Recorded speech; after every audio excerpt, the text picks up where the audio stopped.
has been one of the craziest, if not one of the best weeks of Miami baseball, and everything else has been up and down, but a lot of good things has happened this week, and I said this in every other week, but there have been good weeks in this one, and then there were the bad. So not every week's gonna be perfect, but a lot of good has outweighed the bad. And I want to start off with the breaking news that I've been looking forward to now since Thursday. The Inter Miami stadium that was proposed for years, and trying to get an actual stadium in the Miami metro area, which is an actual Miami downtown. They're proposed to have a 58 acres of land, to have a complex of soccer fields, sports fields, and itself a stadium and hotels. And that was the proposal that was sent to a Miami City Commissions. And on Thursday, they held a commission meeting, which held what felt like an eternity, which is just 6 hours in that meeting. And fortunately, the breaking news was they approved it. The proposals was all given an okay. There was a 4-1 city commissions approved, and therefore they have a stadium. And for what I could tell, they're probably under construction right away. And this is something to look forward to, and really create some atmosphere and create some more opportunities for the folks in Miami, in the District 1 to 5, as well as District 5, which is, the poorer communities. They can have the opportunity now. Everyone wins. The new jobs, more revenue coming in for the city. This is a great win-win deal for the rest of the city, and frankly, the rest of South Florida too. As well as, up in Fort Lauderdale, they're going to keep Dry Pink Stadium as a facility center for practices for Inter Miami, as well as Inter Miami 2 will play there. So that is a huge win, in my opinion. And there are a lot of points factors that I'm not gonna say in this video, because I think it just gets political, and I just don't feel the need. I just don't feel like it's need to be mentioned at all. But we got the new stadium. Inter Miami fans, as well as myself, are really pumped and excited about this. We can't wait to come into the stadium, have fun, enjoy the atmosphere. It feels good to be modern. We have the stadium faster than New York City FC did. Seattle still have not gotten a soccer-specific stadium. New England still has not gotten its own stadium. As well as one more. I can't think of one more. But regardless, we have our own stadium, and we're ready.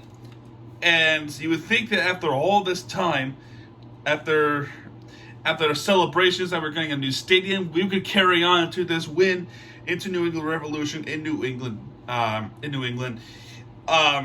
Well, it turned out it was a lot of expectation was happening throughout the celebrations of the new stadium, and what we went into in this Saturday was a complete and utter disaster, unfortunately. David Rivera, just 1 minute into the game, just 1 minute, Inter Miami gives up the goal. Just 1 minute in, literally, not even kidding, just 1 minute in. Goalie Marsman kicked right into the player of New England, and then David Rivera ultimately puts it in. And Inter Miami really has not gotten chances at all.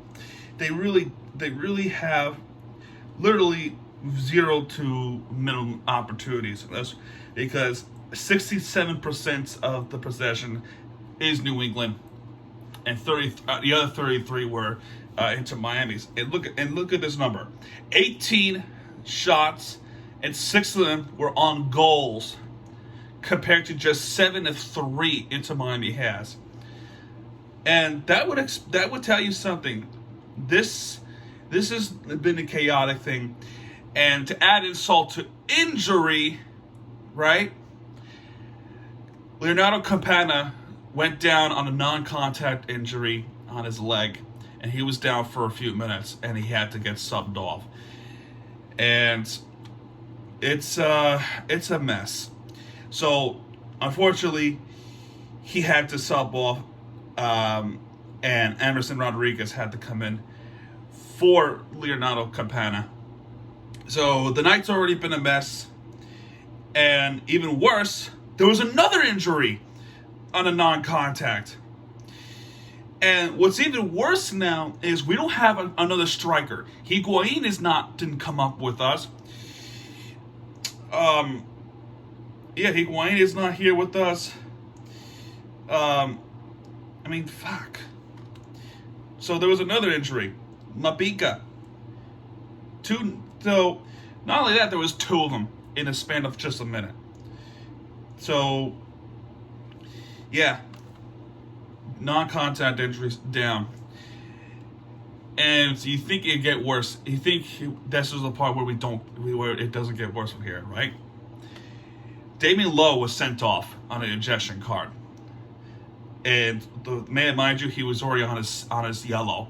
So he got a second yellow, and then he was sent off. So now we have to play under 10 men. And that red card really bit us in the nail, because literally a couple minutes after, Adam Buksa would ultimately put the game away 2-0 for Revolution.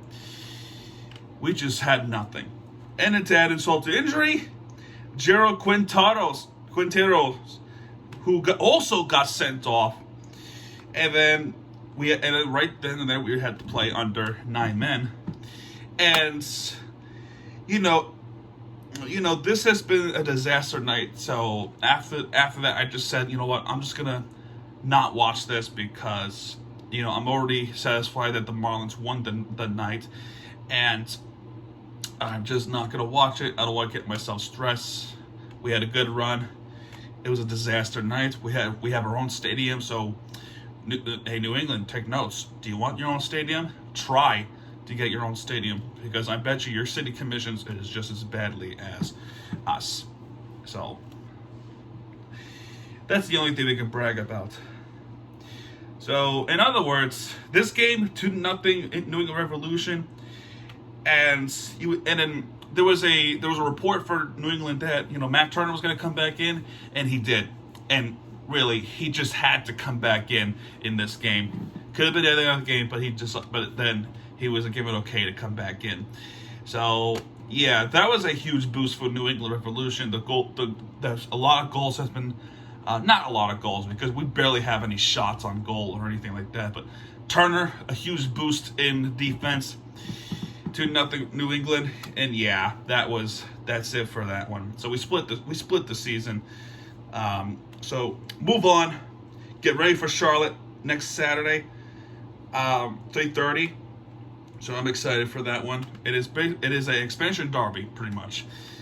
Charlotte is an expansion team into Miami, still trying to do some rebuild.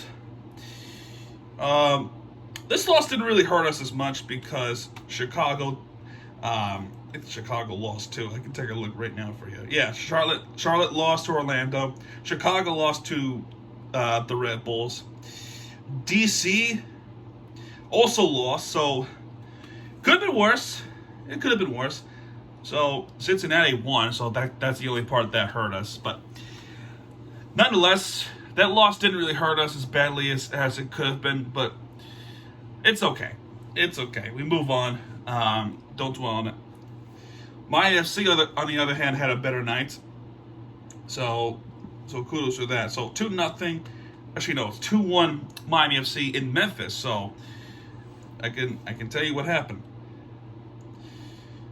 The hell? There we go. 2-1 Miami. Kyle Murphy, a big signing for USL and Miami FC, scores a goal. And Pierre da Silva, a few minutes later, to score 2-0. So the rest of the game, it's been 2-0 Miami, up till the 76th minute that Laurent Kisitu for Memphis 901 FC. So that makes it 2-1.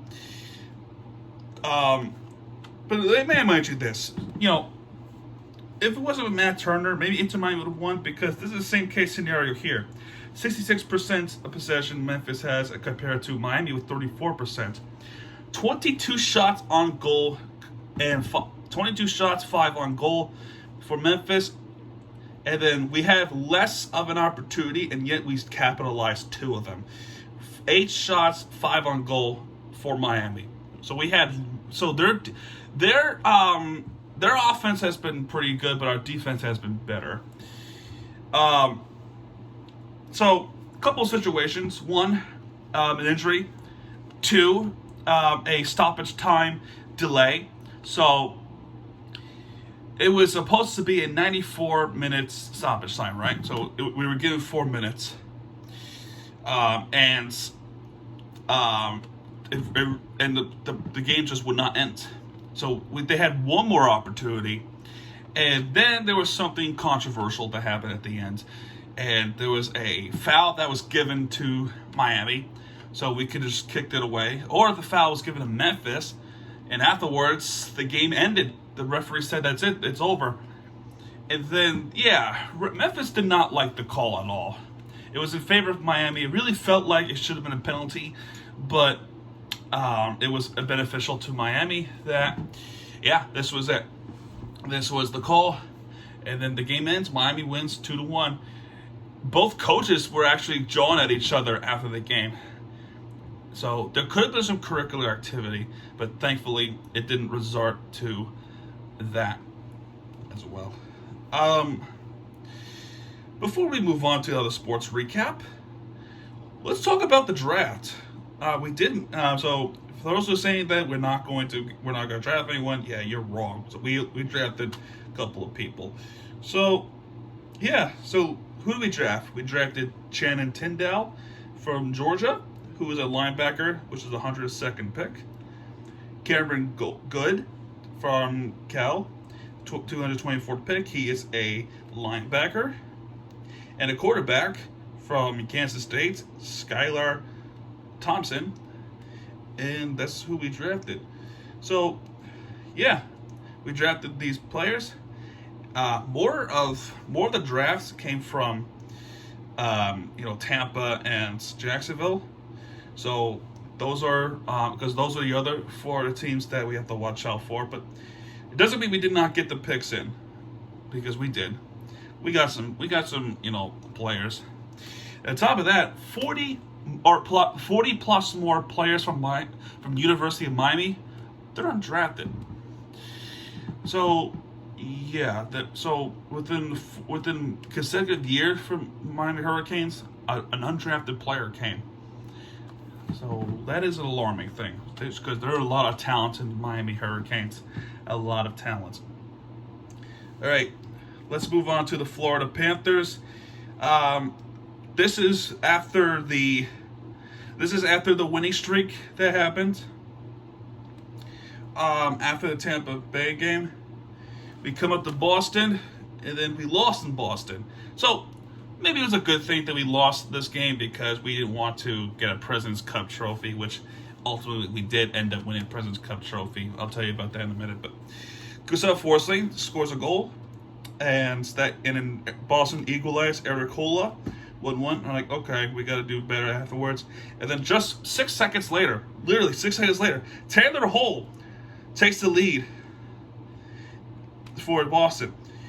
And on a power play goal, literally just a second before the period ends, Sam Reinhart scores to make it 2-2. And then the rest of the game, it's been all Boston. Jake DeBrox to make it 3-2. And at the end of the third period, Brad Marchand to make it 4-2 Boston. And that ends the game. We lost. Colorado wins. And we were going to, go back down to the thing where we would lose the opportunity to win the President's Cup trophy. This game, so the rest of this series, rest of the week, we're going to rest our best starting players. Like Alexander Barkov is not playing. Huberdeau's not playing. So those guys are out for this week to rest them for the upcoming playoffs, which is ultimately against Washington. But our rest of the line, they've been good. And against Ottawa Senators, yeah, it's been all Florida Panthers. Sam Reinhart scores. He's playing. Gee. So second period, nothing really happened. So a lot of defense for both sides. Sam Bennett scores again. Actually, no, it wasn't. No, Reinhart was the one. Two different Sam. So Bennett scores his first in the game, 2-0. Carter Verhaeghe 20 seconds after, and ultimately Carter Verhaeghe puts the game away. 4-0 Florida against Ottawa. It is a shutout win for Spencer Knight with 27 saves. And after this game, we have swept. Actually, no, we didn't. We lost to Ottawa in the first game. It's a 3-1 series win over Ottawa. And we had to look at the different game, Nashville and Colorado. And that one ended in a shootout. Nashville wins the shootout. In this game, we have won the President's Cup trophy. So it's a good thing, but it's also a bad thing. And I said it jokingly on an Instagram story. Yeah, this game, we're gonna die, because there's a curse that happens that usually results in a Stanley Cup favorite team to try to win the Stanley Cup with the President's Cup. Usually it results in the first round exit or second round exit at the very least. I think the closest was the Rangers back in 2015, but usually results in the first round exit in the playoffs. So, and knowing our history with the first round, so the Florida Panthers fans as well as myself are nervous the fact that we have this privilege to win this President's Cup, but also knowing our history in recent years that we usually leave the series in first round. So that is an alarming note and alarming news. So we should keep on looking at it, and we have to acknowledge that there is an issue, and the fact that we have to avoid it. We have to avoid Tampa's fate. We have to avoid other teams' fate. We just have to avoid this fate, because it is not good. And speaking of not good, this game was ugly against Montreal.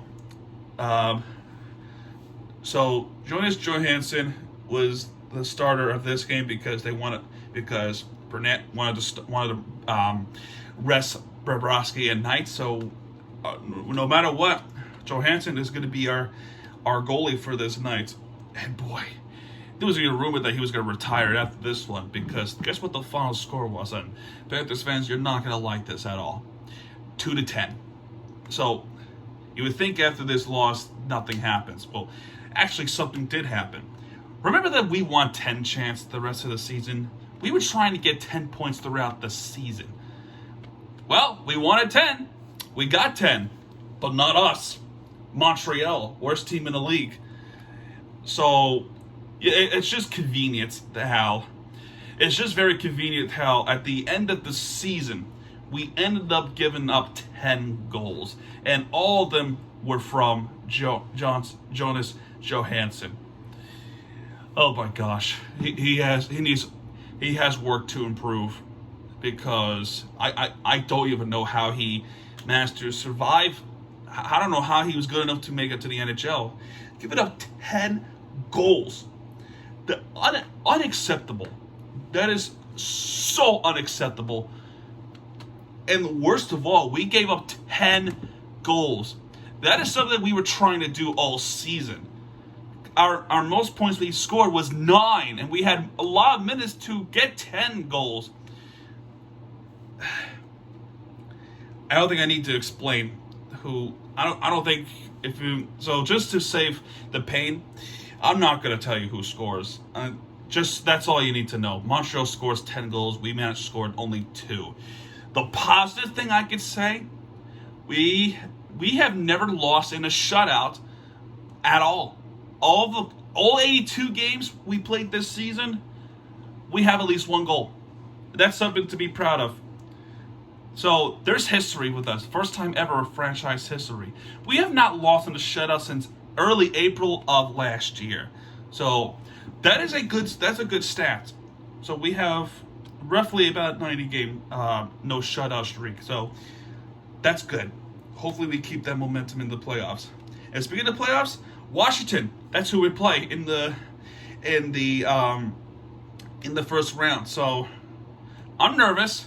My friends are nervous, and let's not think negative. Let's think positive. So yeah, we got Washington starting Tuesday on ESPN2.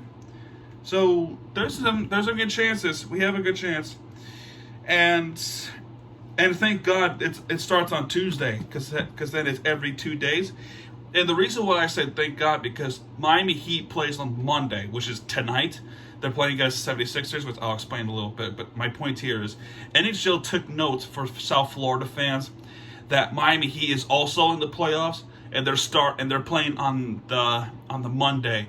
And if they're aware that if they play on a Monday, us fans have to switch back and forth. They have to choose, and it's just going to be a mess. It is just going to be a flat out mess, and I don't think that it would have been helpful for the ratings, or we don't think it was going to be helpful though. Thankfully, they took notes that Miami Heat is also in the playoffs, so they put Florida Panthers on Tuesday, and every 2 days, as well as every 2 days for Miami Heat. It's way easier on us, and it's actually beneficial for everyone else. So, what does this mean really? What it means is we can pick one or two, but at the end of it all, we have one set in stone option every day. Notice this: I have not taken a day off since the Marlins are on the reign of terror. And with this format here, we could potentially look at 12 days in a row where it's going to be a playoff game. Miami fans, we're not going to have a day off anytime soon. We're not. Potentially not. So, you want to also look at the playoffs. Unless we could end the series early, like a Heat in 5, Panthers in 4, Panthers in 5. Unless if that's scenarios, that's the only scenario I could think of, or we get eliminated. And I bet you this, you don't want to get eliminated. I don't want to get eliminated. I want the championship gold. But even then, we still don't have a day off because the Marlins play every day. So, something to keep note of. And speaking of the Heat, we only played one game in those calendar week. Well, actually 2, but I already recapped Game 4. It's the game against Atlanta Hawks. Final score 97 Miami Heat, 94 Atlanta Hawks. And yeah, Jimmy Butler did not play because of the irritation. So PJ Tucker, Bam Adebayo, Gabe Vincent starts, and Victor Oladipo starts as well because Kyle Lowry also did not play. Max Strus, so 20 points for Adebayo, 23 points for Victor Oladipo. He was stealing the show. And Max Strus was 15 points. So a lot of it's working in our favor, and it was a close game up to the end.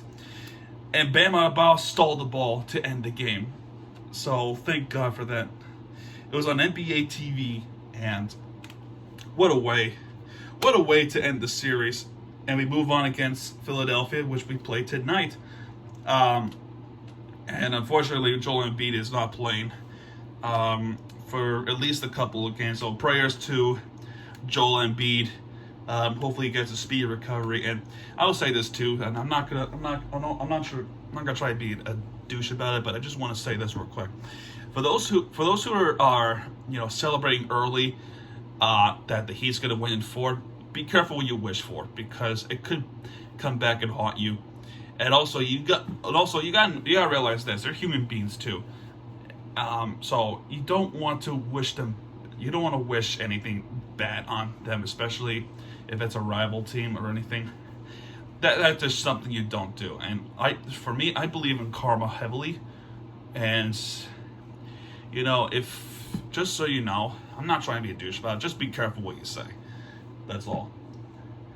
So tonight, up till until probably Sunday the 15th, it's Philadelphia in the Heat series, and the winner of this would probably would play against the Milwaukee Bucks or the Boston Celtics. So this is a stressful one as well. But knowing the Heat, yeah. And speaking of the other Miami team, the Marlins, wow. I have not thought a consideration they would be the winner of the week. I could have picked Inter Miami, but they lost terribly. I could have picked Miami FC. There was some scuffle. I could have picked the Heat because they won a playoff game. They could have, but I did not. Because this Miami Marlins performance really outweighed everything else. So, winning streak alive up from Atlanta. We already had a 4-game winning streak. So, yeah, 2-game winning streak. We eventually get to 4. So, we play against Washington in Nationals Park. Let's see. All right, let's talk about this. San Diego gets a win. Gray gets a loss, and Anthony Bender gets a save. Joey Wendell homers to center, which is a deep ball, which puts Miami up front 3-0. Hernandez for Washington singles to center, which allowed Juan Soto to score. Jacob Stallings singles to shallow left, which allows Cooper to score. That's 4-1 Miami. And Stallings grounded to second, which allowed Joey Wendell, apparently he's fast. He's a fast player, to make it 5-1. And then there were some scary moments with Washington, or for Miami rather, at the ends because the bases were loaded, and I thought for sure that our bullpen was going to blew it, but thankfully they did not. They only gave up 1 run, and at the end it is 5-2 Miami. So there was something that happened. A base hit to right. A good throw, and Josh Bell was heading home from second base from the single, and the throw was thrown to home plate, and Bell was out. So good throw, good defensive throw, and they kept him out. And there was another one, a second play in this game that happened. He was also out from home. So what a good play this was. And that ultimately puts us a victory. So we won 3 straight. Can we keep this momentum in this next game? Yes, we can. And who has worked the magic? Pablo Lopez, 6 innings, 6 strikeouts, no ERA. That's an important one for tonight, folks. Lowest ERA percentage in the league right now, 0.39. So Pablo Lopez on the lowest ERA streak in the season in the league right now. So that is great. But who puts in the work? Jesus Aguilar homer to center. That's his first homer of the year, so congratulations. 1-0 Miami. Bases loaded, 5th inning. Soler has walked, which allows Stallings to score. So, yeah, this could be a good chance for them to put more points into this board. Unfortunately, that did not happen. So, 8th inning, this is what I mean. 8th inning, there was 2 errors on 2 outs. 2 errors from the infield and the left field, I think. So, no, both of them were in the infield. Jesus Aguilar did not field it cleanly, and Jazz, of all people, did not field it cleanly either. So there was something wrong there, and that could have haunted us in the worst way. So we needed the strikeout badly, and the strikeout did not happen until the bullpen was used. Nelson Cruz had to walk to make it 2-1. So Bender had to come in and save us, and holy crap, Bender had to save us the rest of the way. So thank you, Anthony Bender. I said some harsh things about you, but Not this time. Final score was 2-1 Miami. That makes it 4 in a row. This game, could have been ugly if it wasn't for Trevor Rogers bouncing back. Trevor Rogers has been struggling this season, and this game he really bounced back. 6 innings, 4 strikeouts, only one earned run, and that was Josh Bell doubling to right, which allowed Hernandez to score to make it 1-0 Washington. So, oh boy, we're not going to sweep this series. So the last time we swept a series in Washington was all the way back in 2011. So that was 11 years ago that we have swept Washington in Nationals Park. And the last time we swept the series at all was back in August, when we swept the Cubs back in 2021. So we needed this. We need to make a statement. So Jazz Chisholm wasn't starting this game. So this is the key thing right here with Jazz Chisholm not starting for foreseeable games. I think it's with all respect to Don Mattingly, I think he needs to manage better, in my opinion. This not having him start for Miami it's unreal. I don't get it at all. You want to rest him, sure, but I don't think you should. I don't think so. He's one of the best players we have, and you're benching him. I don't like the move at all. But in the end, it worked out. John Birdie doubles to left center. There was already a couple of people on, and that allows Miguel Rojas to score. So that's 1-1 tie game. But pitching matchup from then into the 7th inning, and Patrick Corbin struggled badly. So bullpen is issued, and so BA comes in, Miguel Rojas comes in, and who's the one who brought them all home? It was Jesus Sanchez, singles to right. That allows BA to score, and it's 2-1 Miami. So we take the lead, and afterwards, Miguel Rojas scored on a wild pitch. He runs, and Arano was able to let it happen. Arano is a relief pitcher for Washington, so he throws a wild pitch that allows Miguel Rojas to score. So a really, really bad pitch for Washington. It ultimately that did bite him. That did come back to haunt them, but not with the consolation with Hernandez doubling to deep left, which allows Robles to score to make it 3-2. And another pitcher who comes in to save the game was Cole Sulser, a former Baltimore Oriole pitcher. He comes in, saves the game. That's his first save of the year. What a good signing this turned out to be. And we have beat them 3-2. We have won our 5th straight.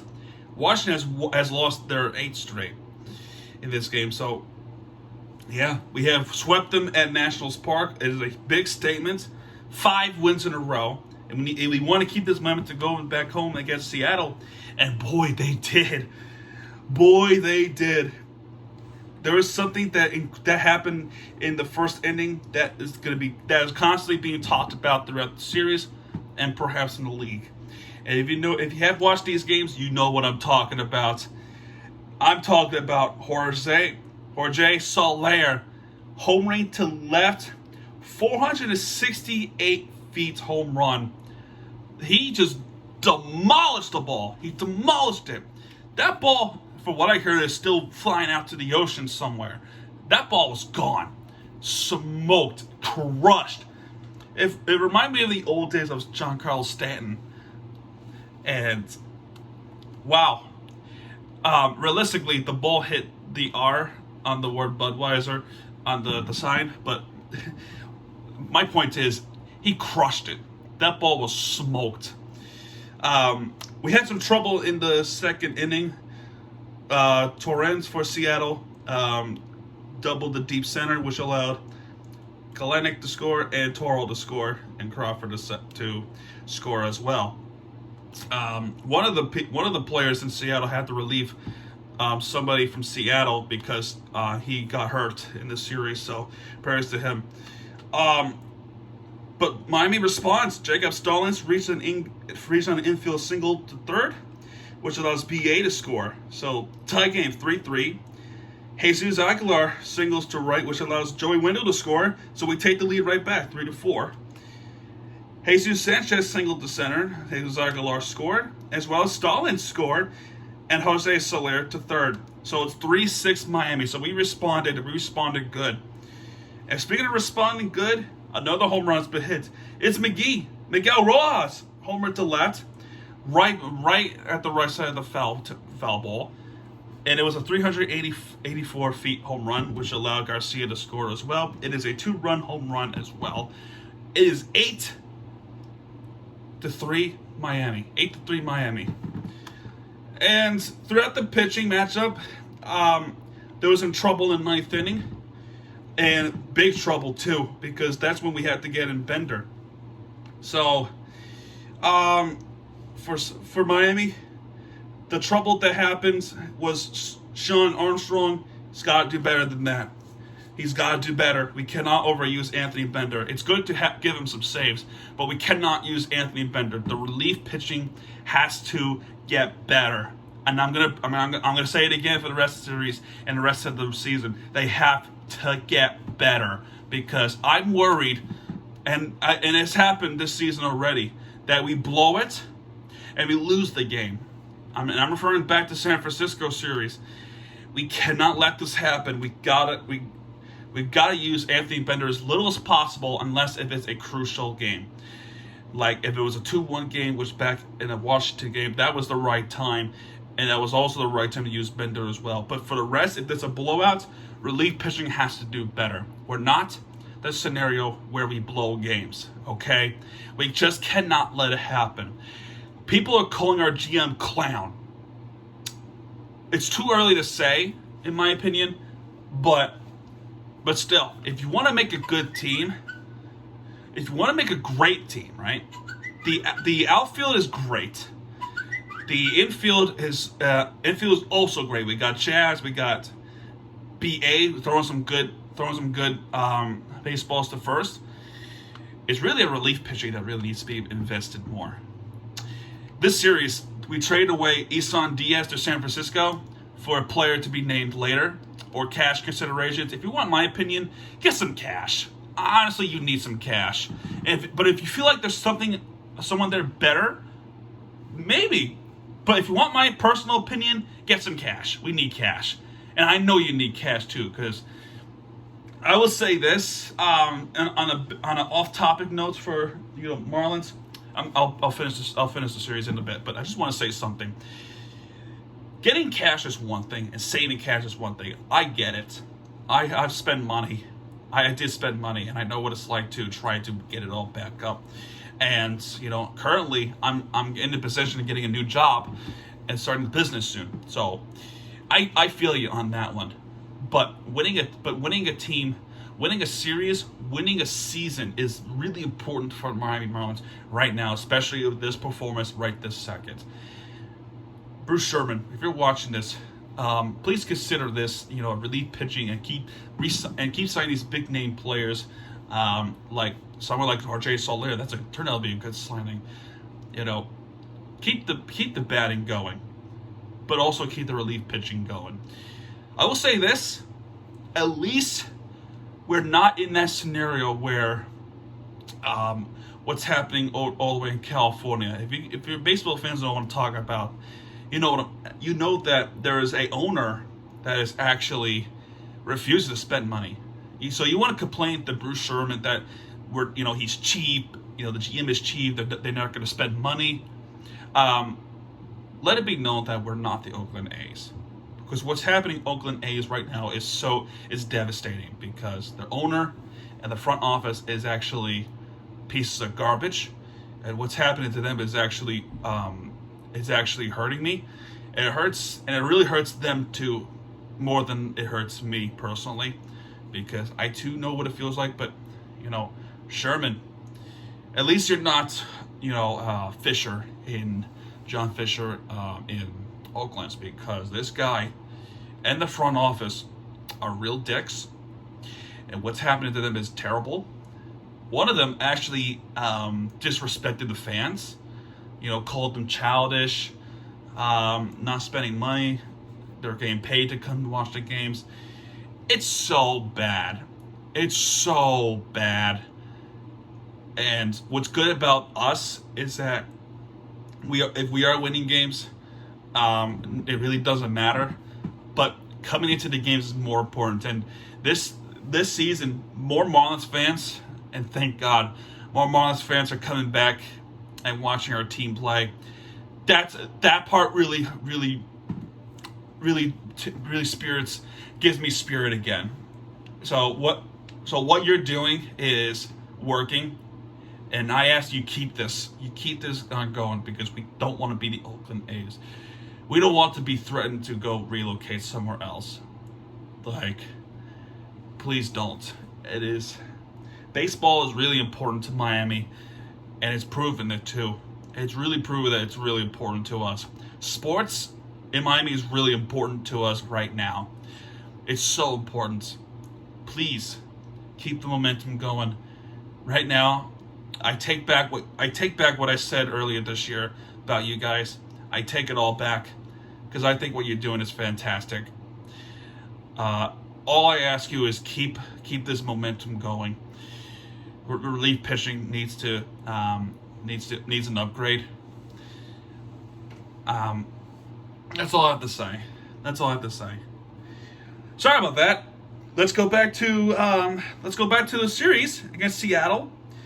And keep in mind, Seattle has a disadvantage, as well as we might get a disadvantage of them later this season, which actually I don't think we are even playing them again this season. Remember this, Seattle and Miami, they're 3,300 miles away from each other. 3,300 miles away from each other, from southeast to the northwest. That's far. That's really far, just so you know.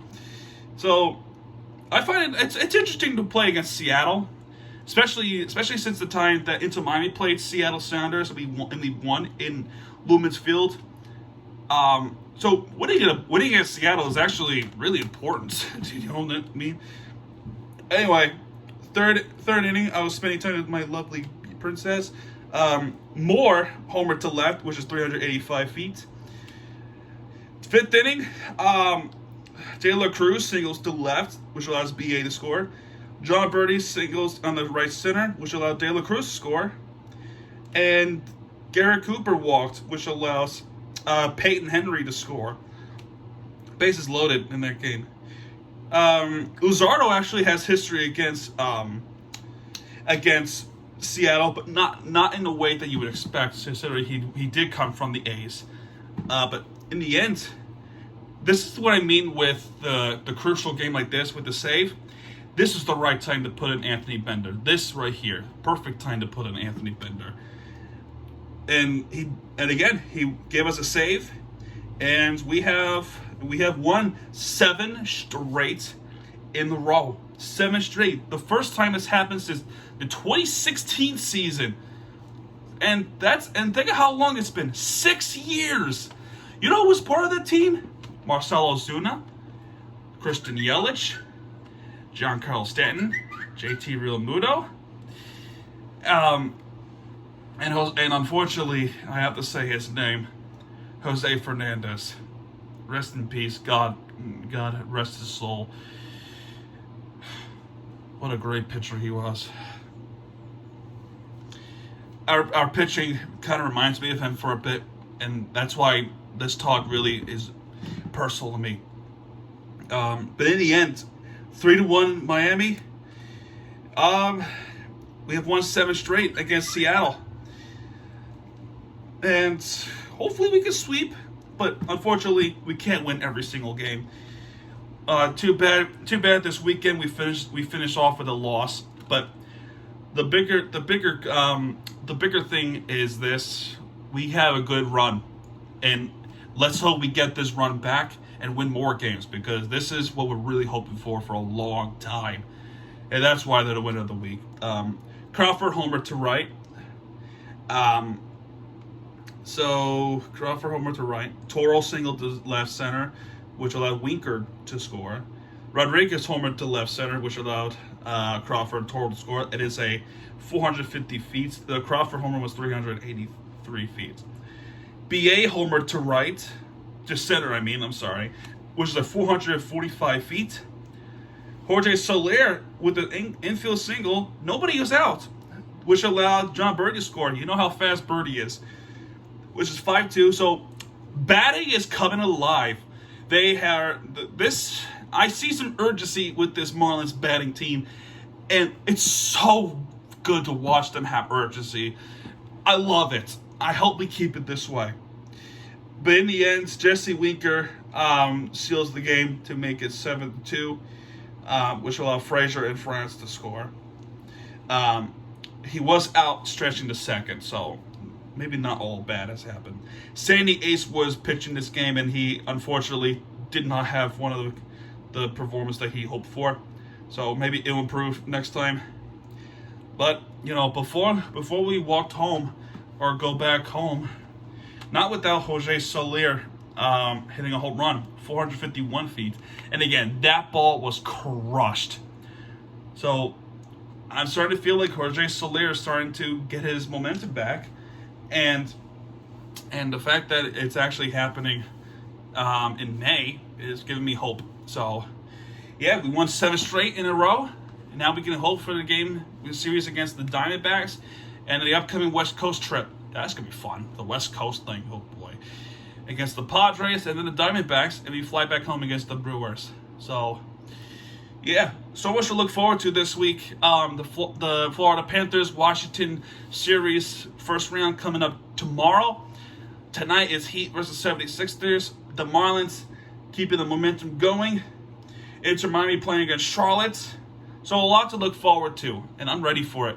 I'm ready to make my hair white because I'm gonna be stressed out with all these games, and the fact that we're actually winning some games really gets my blood pumping. I'm so excited. New York is winning games too, and that's something you just don't hear of. But Miami winning it is almost unheard of, especially with the Marlins baseball. So it's personal now. It is personal that we keep it going. So, yeah, so there's no days off, folks. We're ready. And speaking of ready, we are ready for the Dolphins football coming up. That part I'm so excited for. And I'm really excited for all this Miami games coming up and the playoffs. It really is high heat in 305. That's going to do this recap, folks. If you like this video, hit that like button, subscribe for more content because Miami TVG has your back. And when he does, he'll be right there with you for the entertainment you deserve. Miami TVG signing out, folks. Good night, everybody.